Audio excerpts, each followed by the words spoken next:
Attacking targets using your aircraft's cannon is called strafing. Use strafing against multiple soft targets such as jeeps, small tanks, and armored personnel carriers in a fairly benign threat environment.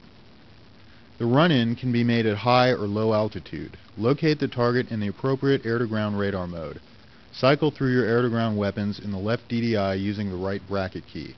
Select the gun. The HUD will display your selected weapon and the number of rounds remaining. With gun selected, the gun reticle also appears in the HUD.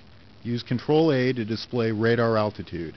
At about 5 miles from the target, the aircraft should be level at 3,000 feet and about 350 knots.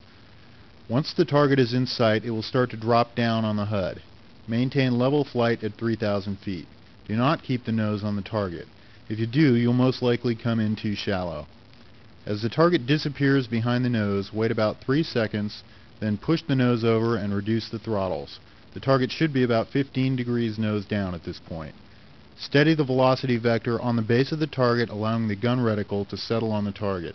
As you pass 1,100 feet, squeeze the trigger, allowing the velocity vector and the gun reticle to drift up across the target.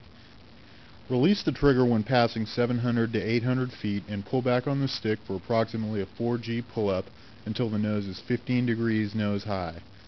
At 3,000 feet, level out and proceed straight ahead and away from the target. There are a few pitfalls to strafing. Pulling up by 700 feet to ensure safe ground clearance is one of them. Scan your altitude and be off target on time. If you need another pass, take it. Avoiding AAA is another pitfall.